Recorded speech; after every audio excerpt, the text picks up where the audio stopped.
Hello everyone, कैसे हैं आप लोग। आज मैं आपके साथ एक बहुत ही डिलीशियस और न्यूट्रिशियस रेसिपी शेयर करने वाला हूँ। ये जो लड्डू है ना, आप इसे हेल्थ बूस्टर या एनर्जी बूस्टर लड्डू भी कह सकते हैं। अगर इस लड्डू को रोज़ आपने दिन में 2 बार दूध के साथ खा लिया, तब तो आपकी एनर्जी नेक्स्ट लेवल होने वाली है। और इसमें मैंने बहुत ही सर्च करके, बहुत मेहनत करके इस लड्डू के इंग्रेडिएंट्स का जो मेजरमेंट है वो लिया है, और इसके बहुत सारे मेडिसिनल बेनिफिट्स हैं, और इस लड्डू को खा के आपको बहुत मज़ा आने वाला है। तो चलिए इसकी रेसिपी देखते हैं। अब इस रेसिपी को बनाने के लिए सबसे पहले मैंने लिया है मूंग दाल का आटा, और साथ में मैंने लिया है बेसन। अब इस रेसिपी के इंग्रेडिएंट्स के मेजरमेंट के लिए आप कोई भी एक 100 ग्राम की कटोरी ले लीजिए और उससे आपको मेजर करना है। तो यहाँ पे मैंने 100 ग्राम्स ऑफ फ्लैक्स सीड्स लिया है, 100 ग्राम्स ऑफ व्हाइट तिल लिया है, यहाँ पे मैंने पंपकिन शीड्स और आमंड्स लिया है, 75 grams of pumpkin seeds and 150 grams of almonds, 75 grams of sunflower seeds and a very important ingredient कमरकस गोंद। ये आपको मार्केट में बहुत इजीली मिल जाएगा और इसके बहुत सारे बेनिफिट्स हैं।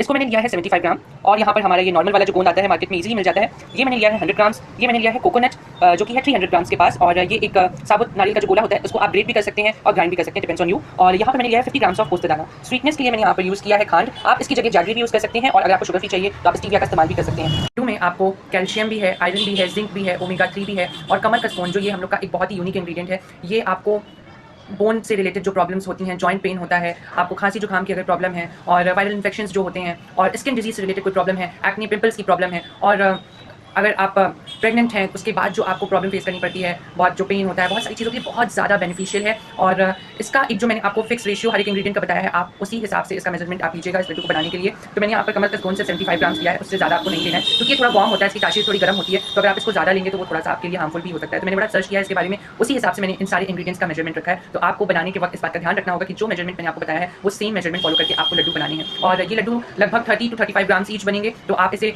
दिन में एक बार भी खा सकते हैं, और अगर आपको ज़्यादा एनर्जी चाहिए तो आप दिन में 2 बार भी इसे खा सकते हैं, उससे ज़्यादा नहीं खाना है। और इस लड्डू के साथ अगर आप मिल्क लेंगे तो वो बहुत ही ज़्यादा बेनिफिशियल के इंग्रेडिएंट्स के इतने सारे बेनिफिट्स हैं कि अगर मैंने वही सारे आपको बताना शुरू कर दिया तो ये वीडियो बहुत ज़्यादा लंबा हो जाएगा। इसलिए जो इसके बेनिफिट्स हैं, जितने पोर्शन में इसमें कैलोरीज है, वो सारी जानकारियाँ मैं आपको डिस्क्रिप्शन में दे दूँगा, आप उसे जाके चेक कर लीजिएगा। अब स्टार्ट करते हैं इस लड्डू को बनाना। यहाँ हम पैन में सबसे पहले घी ऐड कर लेंगे। ये मैंने एक मिक्सचर बनाया है 300 grams of ghee and 100 grams of coconut oil का। ये बहुत ही बेनिफिशियल होता है, क्योंकि कोकोनट ऑयल आपकी स्किन के लिए बहुत ज़्यादा बेनिफिशियल होता है। तो सबसे पहले हम ये मिक्सचर्स में ऐड करेंगे। अभी हम इसके अंदर गोंद ऐड करेंगे और इसे रोस्ट कर लेंगे। गोंद रोस्ट हो गए हैं। अब हम इसमें आमंड्स और शीड्स ऐड करेंगे। मैंने आमंड्स, सनफ्लावर शीड्स और पंपकिन शीड्स को एक साथ रोस्ट किया है। अब हम इसमें कोकोनट ऐड करके रोस्ट कर लेंगे। कोकोनट के साथ ही हम तिल शीड्स और यहाँ पोस्तादाने को भी रोस्ट कर लेंगे। एक इंग्रेडिएंट मिस हो गया था, जो कि है फॉक्सनट। सबसे पहले हम इसे ड्राई रोस्ट करेंगे, फिर इसमें हम घी ऐड करके रोस्ट करेंगे। अब हम इसमें 200 ग्राम्स ऑफ मूंग दाल आटा यूज़ कर रहे हैं, और 200 ग्राम हम इसमें बेसन ऐड कर रहे हैं। इसी में हम फ्लैक्स सीड्स भी ऐड कर देंगे। पहले 2 to 3 मिनट्स हम इसे ड्राई रोस्ट करेंगे, उसके बाद हम इसमें घी ऐड करेंगे। अब हम इसके अंदर घी ऐड करेंगे। अब मैंने इसे भूनते भूनते 10 to 15 मिनट्स हो गए हैं। मैंने इसे लो टू मीडियम फ्लेम पे रोस्ट किया है। अब हम इसे एक साइड में कर देंगे, बिल्कुल लो फ्लेम करके। और जो मैंने कमरकस गोंद आपको बताया था, उसे मैंने ग्राइंड कर लिया है, और अब हम इसे ऐसे ऐड कर देंगे, और हम इसमें घी ऐड करके इसे भी अच्छे से रोस्ट कर लेंगे।